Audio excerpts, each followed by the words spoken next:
about 1 through 30 this time, and we're gonna jump right into it. So hope you enjoy, and we're gonna start with number 30. Number 30, Raheem Mostert of the Dolphins. So Raheem last year, obviously he was a beast last year. He had 18 rushing touchdowns and three receiving touchdowns. He had over 1,000 yards. He played 15 games, so he was, he's out on the field most of the year. Uh, he's older. He's 32 right now.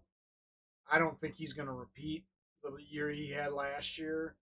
I think that with Achani uh, showcasing his skills last year, I think and I think Achani's actually, from what I see, is he's actually listed as the number one running back this year, which he probably should be. I got a feeling Raheem's going to be a change of pace guy and probably used in the red zone more, just given the fact that they do have a Chani. You know, I guess there is the possibility that they could go 50-50, but I don't know.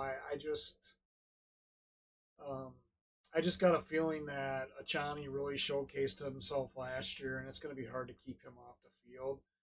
And they're going to want to keep Moser fresh anyways, and I think they're going to relegate him to more of a red, you know, red zone role.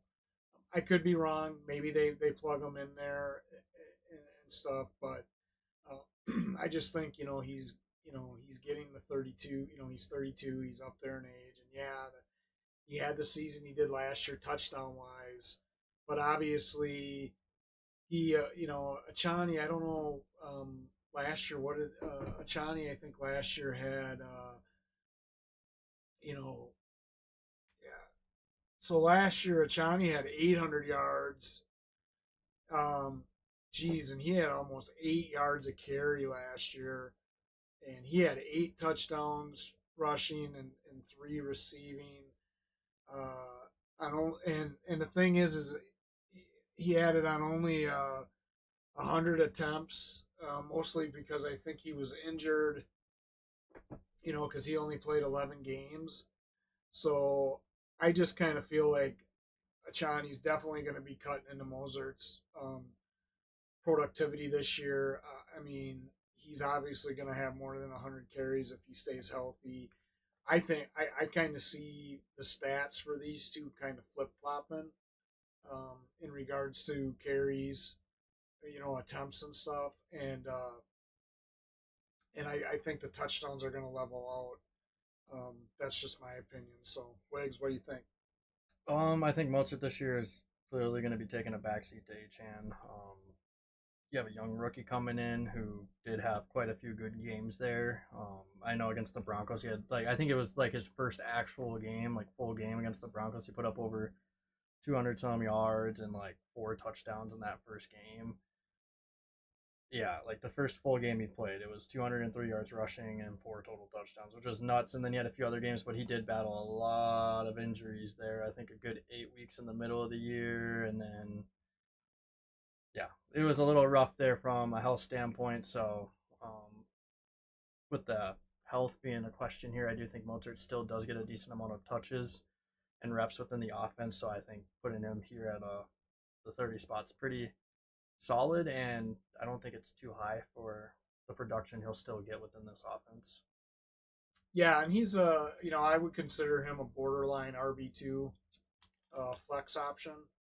I definitely, given his touchdown production last year, it would be hard to probably keep him out of your lineup. But given as long as the Chinese stays healthy, I don't know that he's going to be an RB1 this year, but I definitely would say RB2 flex. Yeah, I can definitely see that. Moving on from Mozart, got the rookie himself, Jonathon Brooks. Listen, I love this pick by Carolina.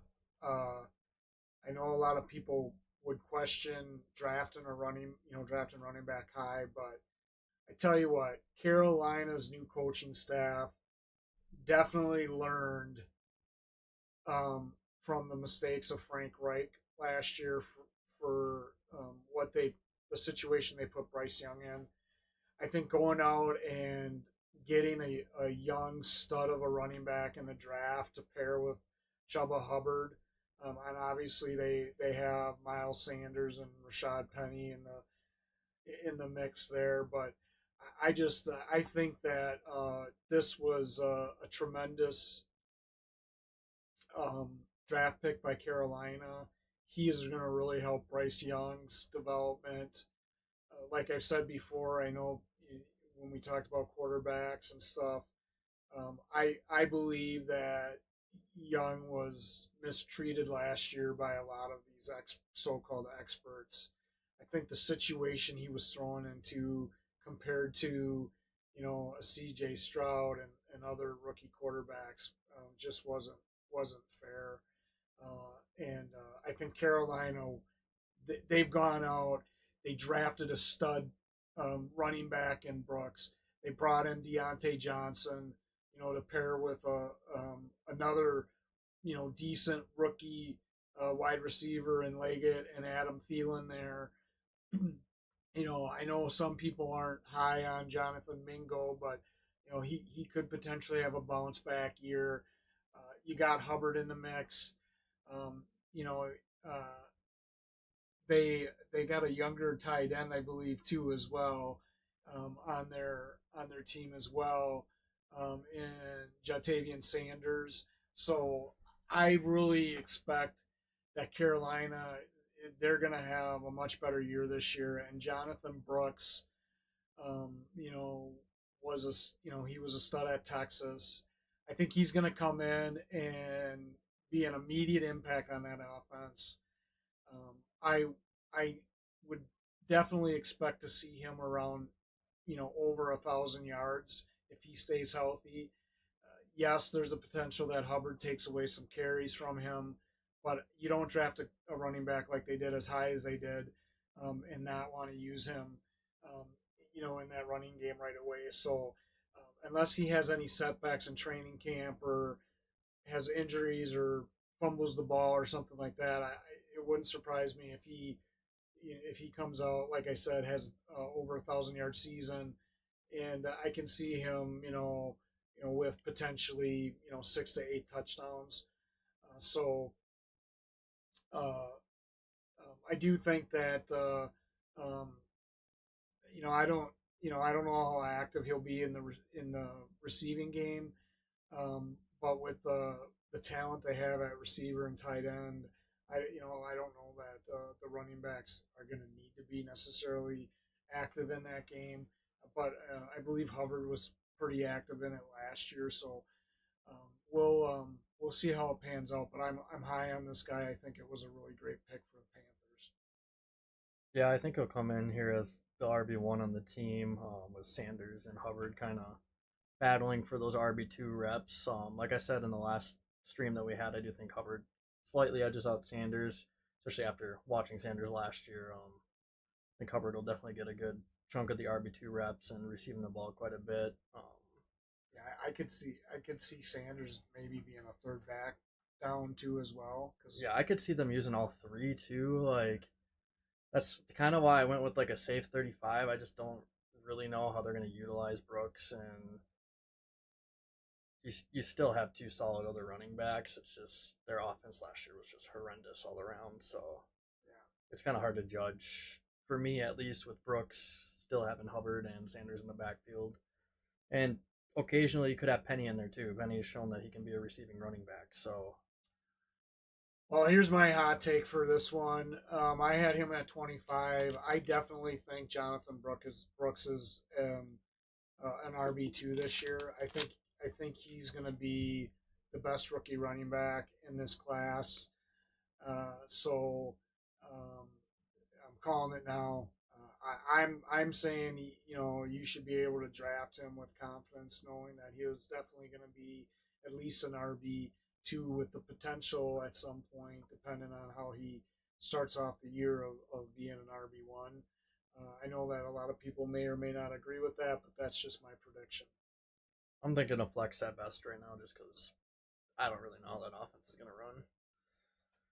But to move on from the rookie himself, the young blood, got Jaylen Warren. Jaylen Warren, I got him at 22. Wiggs and I were kind of a little bit apart on this. Um, Listen, I know that they have Najee in Pittsburgh, and I know that he's currently their number one running back on their depth chart. But I'm telling you, this Jaylen Warren is he's right. He's nipping at Najee's, um, nipping right behind him, and I'm high on Warren this year. I think he has the if Harris hiccups at all, Harris is going to find himself in a reduced role. I just, especially given the fact that they also brought in Cordell Patterson. So, and listen, one thing everybody should keep in mind, and I know Wiggs probably doesn't follow this as much as I do, but listen, they brought in Arthur Smith as their offensive coordinator. And as everybody knows, if you follow the coaching from these teams, Arthur was the head coach for the Falcons last year. Look at what he did with Bijan. You know, so I just think that Najee is not. I don't think he's going to get the amount of carries. I think that Warren could leapfrog him. I potentially see a 50-50 thing because Arthur liked to do that last year with Robinson and Allegro and with the Falcons. Arthur brought in Cordell Patterson, which tells me, they went and signed Cordell Patterson, and I'm sure Arthur Smith had a lot to do with that. That tells me they're going to have specific packages for Patterson, especially down in the red zone. So I think Najee's production this year is going to go down. I'm not as high on Najee as I am on Warren. I think Warren is. I mean, he showed last year that not only can he run the ball, he averaged over 5 yards a carry, but he had 61 receptions in the passing game. 61. He he was very active in the passing game, and I see that continuing. So I'm not saying that Najee still won't be an active part of that offense. I just think that Najee last year had over 1,000 yards. Uh, in the run game, he had some receptions, but he wasn't as big of a part of the passing game as Warren was. I just see Harris's production going down, Warren's production going up. I see Cordell Patterson taking production away from both of them potentially in the red zone. Uh, so, um, so if you were to ask me who I would take out of that backfield in fantasy right now, I would tell you Warren. I think Warren right now, until we know more and see in the season, is probably a flex more of a flex, maybe a borderline RB2, but I would say flex at this point until we see exactly what Arthur Smith is going to do with that offense. Because as everybody knows, he likes to spread the ball around, and from a fantasy football perspective, that's not always good news. Yeah, I'm kind of on the other end of that. I think Najee's going to be playing with the chip on his shoulder because he did lose quite a few reps there last year to Warren, and I think he's going to get the ball just as much as he did last year. I think him and Warren were around that 50-50 split, and even then they were both putting up solid points, finishing right next to each other in the top 25 as running backs, and I think having them at this 28 spot's pretty accurate to how it's going to shape out this year. Cordero could take away a few reps in the passing game, but I think that's more so going to affect Jaylen Warren than it will Najee Harris, just due to the fact that Warren was the receiving back last year, and really at this point, Cordero's only good for receiving the ball, in my opinion. Um, but he's also super old, so Yeah, well, and again, here's another hot take from me. my prediction is by the end of the year, Warren's going to have more fantasy points than Najee. Uh, I know Wiggs doesn't agree with me, but I predict that from a PPR perspective, just because of how active he's in the passing game and stuff, and the fact that I think he is going to eventually take away Najee's spot, I see Warren having a better year. Moving on, we got Brian Robinson Jr. Wow, look at that. 27, 27, 27. How's that work out? Listen, I know a lot of people are probably hesitant about Brian Robinson because they brought in Eckler um, this year at the Commanders. But I'm telling you, Brian Robinson is going to be the guy in the run game for the Commanders. I think Eckler's going to have a role, and he's going to, like we talked about earlier, he's going to have a role. But I really think Eckler's role is going to be he's going to have probably a big part in the third downs. I see him. I can see, like Wiggs said earlier when we talked about Eckler, I can see Eckler having a big part in the red zone as well. So Eckler could potentially steal some red zone reps from Robinson. So Robinson, from a touchdown perspective, may not have um, you know uh, a great year from a touchdown perspective in the red zone. Um, Robinson does have the ability to break it though, and he showed that last year. Um, so I feel like this is going to be a breakout year for Robinson. I think that he's going to have definitely over 1,000 yards, maybe close to 1,200. Uh, I think his production in the passing game is either going to, he had 36 receptions last year with 4 touchdowns. I think he'll still be active in the passing game, but he might take a little ding there with Eckler coming in, because it wouldn't surprise me if they use Eckler more in passing situations, just given Eckler's history, in the passing game with the Chargers. Um, but it wouldn't surprise me if he has the same amount, if not a little bit more. But I wouldn't um, go in thinking that Robinson is going to light the world on fire from a receiving perspective in that offense with Eckler. So I definitely consider Robinson an RB2. Uh, I think that he definitely could be an RB2. Some people may disagree with that, but given what's out there and stuff, I do consider Robinson an RB2. Yeah, Robinson's hard for me to judge with Eckler coming on in now. From a fantasy perspective, I think he is going to have more points because I do think he'll have more yards and have a few more touchdowns. But I think it's going to be a little closer than I want it to be, and I kind of see him rushing for about the same amount of yards around that 750 range that he's averaged over the last 2 years. And yeah, I do think his receiving will go down quite a bit, but I'm not sure how much it'll go down because his receiving last year was 40 targets or 43 targets, 36 receptions, and he was battling with Gibson already. So I don't know how much that'll go down, especially with how much the Commanders use Gibson in their passing games. So I don't know. I could kind of see similar numbers this year and see him being around like the 25 spot. And to me, that's more so of like I'd probably use him maybe as a flex if I didn't have a solid receiver I had faith in. But other than that, you can make arguments for borderline like RB2, but like we kind of have to see how the season goes. And I could totally see Robinson and Eckler just switching series like the Chargers really did with Eckler last year for most of the year when he wasn't hurt. So Yeah, the reason I say over 1,000 yards and an RB2 is even though I'm high on Jaden Daniels, Jaden's a rookie this year. I think that you're going to see a fair amount of rushing attempts from Washington just to protect Jaden.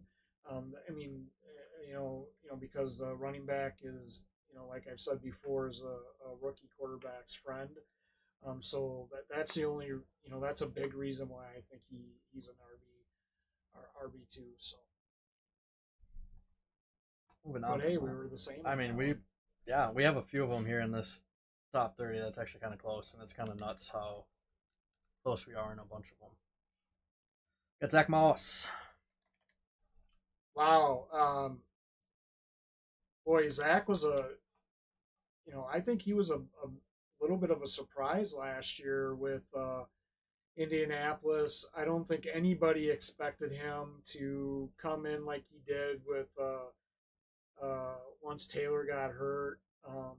He had some really good games last year. I think last year Zach showed the league that he could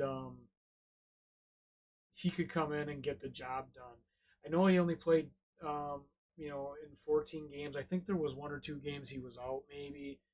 Um, obviously last year he was behind Jonathan Taylor, so his production last year.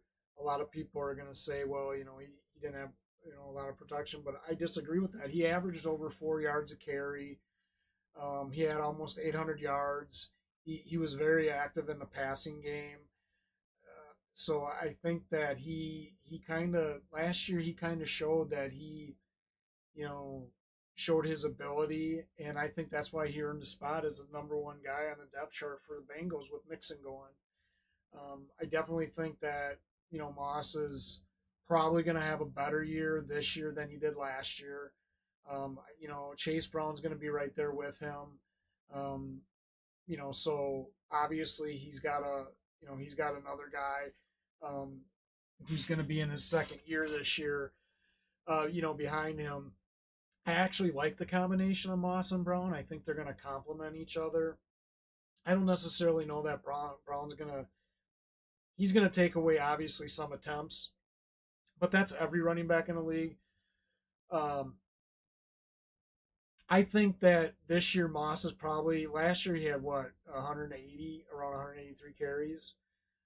This year I can see him probably breaking 200 carries, especially if he comes out of the gate and he's really productive.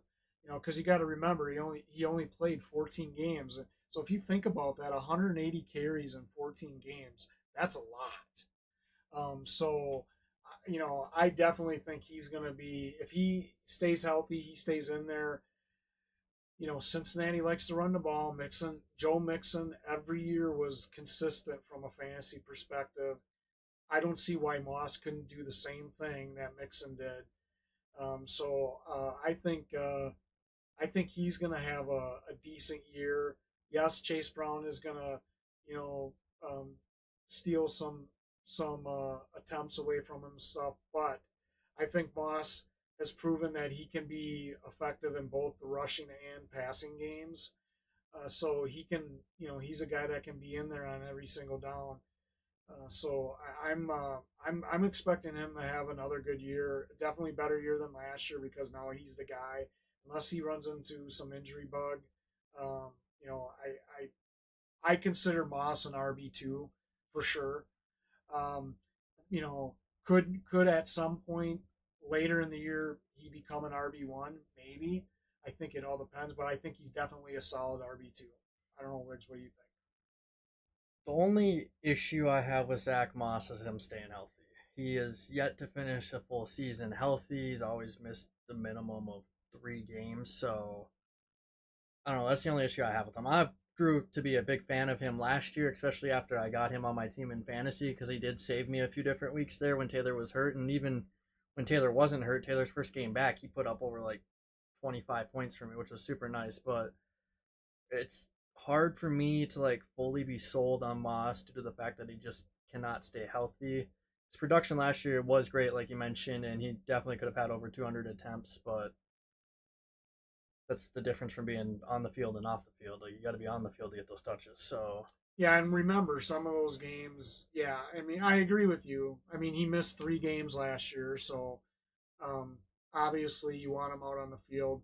I think if he can stay out on the field, he definitely. I understand your concern. I definitely consider him an RB2 yeah, though. I consider him an RB2 if he's fully healthy throughout the year. I think from a receiving standpoint, he'll probably be right around the same. I don't think Brown's going to chip away too much from 27 receptions, but I think Brown will be more so that guy in the receiving game. I can maybe see Brown coming in and taking a few rushing attempts away just to like kind of get his footing into the mix as well in that offense. But Zack Moss should have a pretty solid year. He And should if be like yeah, top 25. if you're concerned, the other thing I would recommend too, and this is just my recommendation, is if you're concerned about the injury thing with Moss, there's no reason why later in the draft Couldn't take you Brown. couldn't take Brown Yeah. and put him on your bench, because who knows, if he does get injured and he misses a fair amount of games, They don't have that's any just other running backs. then you can easily plug Brown into where you had Moss with a level of confidence that, hey, listen, I shouldn't be losing too much here. Yeah. No, I agree with that. Like if you picked up Brown and Moss got hurt, then really they don't have any depth at running back, so they'd have to pick someone up and then have Brown be the starter. So yeah, Zack Moss should have a good year.